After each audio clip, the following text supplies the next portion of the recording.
Chapter 11. Mrs. Palmer screamed. Mr. Palmer clutched the steering wheel and slammed his foot on the brakes. Trees crashed around them as the car bucked like an untrained horse. They had just crossed the bridge from Magpie Island to the mainland when the earthquake hit. Without warning, the entire car rose 6 inches off the road and bounced back down again. Mr. Palmer turned off the engine, but the car kept moving, swaying from side to side, and rocking from back to front at the same time. The Palmers leaned forward in their seats, with their hands on their heads, while the earth pitched and rumbled and shook. The quake went on and on. "We have to go back," Mrs. Palmer said, when it was finally over. "We must get the children." Mr. Palmer got out of the car and looked around. The road was buckled in several places. Trees were down everywhere. We walked behind the car to the bend in the road and looked back toward the island. His heart drummed loudly as he returned to the car. "We can't go back," he said. "The bridge collapsed." Mrs. Palmer looked through the windshield at the trees blocking the road. "We can't drive to town either," she said.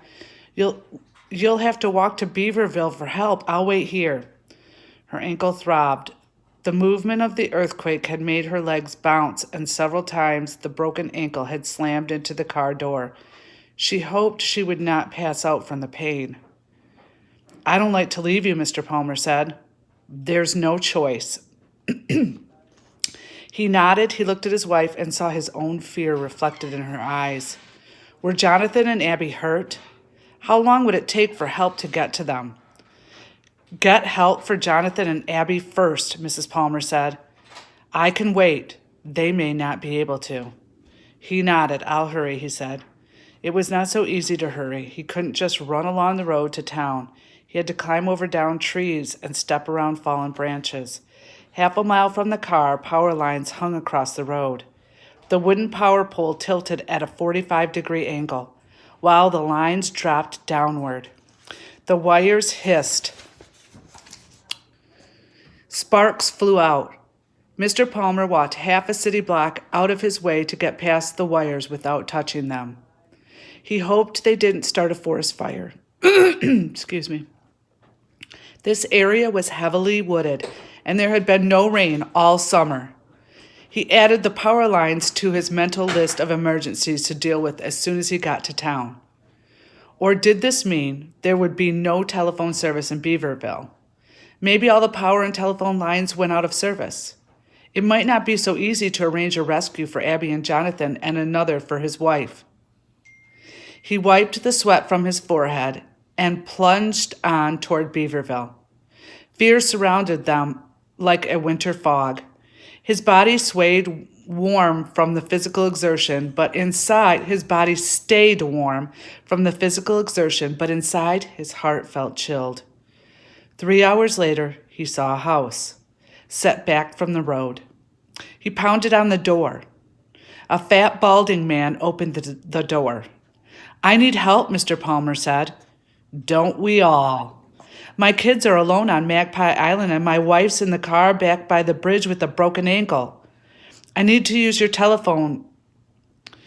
"Won't do you any good," the man said. "The phone's out. Power's out. Water mains are broken." He opened the door wider. "You're welcome to come in and wait with me and my wife. We can offer you a peanut butter sandwich, but that's all." "Thanks anyway," Mr. Palmer said. "I'll go on into town. There must be some sort of emergency headquarters. The Red Cross or the National Guard or someone must be coordinating rescue efforts." "Good luck," the man said. "Thanks. I'm going to need it." As Mr. Palmer continued on the road toward Beaverville, it grew dark. Blisters bubbled on both of his heels. He hoped Jonathan had sense enough to wait in the camper. Abby would fall asleep in a place she was accustomed to. He smelled the town before he saw it. Smoke hung in the air, making it difficult to breathe. He coughed and held his arm up to his face, trying not to inhale the smoke.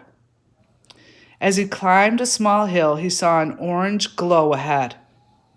At the crest of the hill, Mr. Palmer stopped. Fire! Flames licked skyward as he gazed down at the town. He saw 5 separate fires in different parts of Beaverville.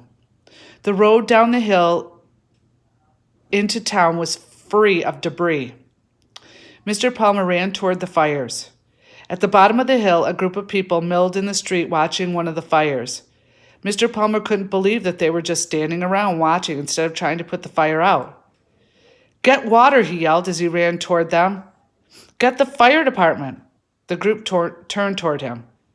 "There isn't any water," a woman said. "All the main water lines broke. We hauled river water in buckets for a while, but we weren't nearly fast enough and we gave up. It was like trying to put it out by spitting." A man in a baseball cap added, "The fire department is just as helpless as we are. The gas line broke too, and the gas is feeding the flames. Half the buildings in town are on fire," the woman said, "and the other half are knocked off their foundations." "Are there any emergency services?" Mr. Palmer asked. "At the high school," someone replied. "People whose homes were destroyed are staying there." "What about medical help?" "Well, that's at the school too. The hospital was evacuated." Mr. Palmer asked for and received directions to the high school as he started off. A young woman touched his shoulder. "Anything I can do to help you?" the young man asked. "My wife's in our car, back near the bridge to Magpie Island." Oh, I'm sorry, let me start that over again. "That's at the school too. The hospital was evacuated." Mr. Palmer asked for and received directions to the high school. As he stared off, a young man touched his shoulder. "Anything I could do to help you?" the young man asked. "My wife's in our car, back near the bridge to Magpie Island. I think she has a broken ankle." "My name's Kenny," the young man said. "I've got a chainsaw and a 4-wheel drive vehicle. I'd be glad to try to get through to her if you want to go with me and help clear the road." "Yes," Mr. Palmer said, "I'd be grateful for that, but first I need to alert the authorities that my children are alone on Magpie Island." "Are you sure?" "We left them in our camper while I drove my wife to the hospital. After the earthquake hit and knocked the bridge out, we couldn't go back after them. It will take a boat or a helicopter to get them off the island." "I heard on the radio a few minutes ago," Kenny said, "that Magpie Island is gone." "Gone? How could it be gone?" "The earthquake shifted the flow of the river, and the island flooded over and disappeared." "No," Mr. Palmer said. "No, not Jonathan and Abby. Oh, please, no." "I'm sorry, sir." Kenny put his arm around Mr. Palmer's shoulder. "We can go to the school, and you can hear it for yourself if you like."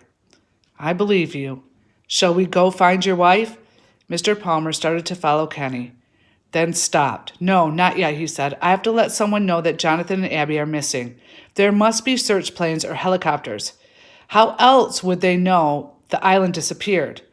Not much chance of 2 kids surviving if the whole island's gone," Kenny said softly. "Maybe they got off the island," Mr. Palmer said.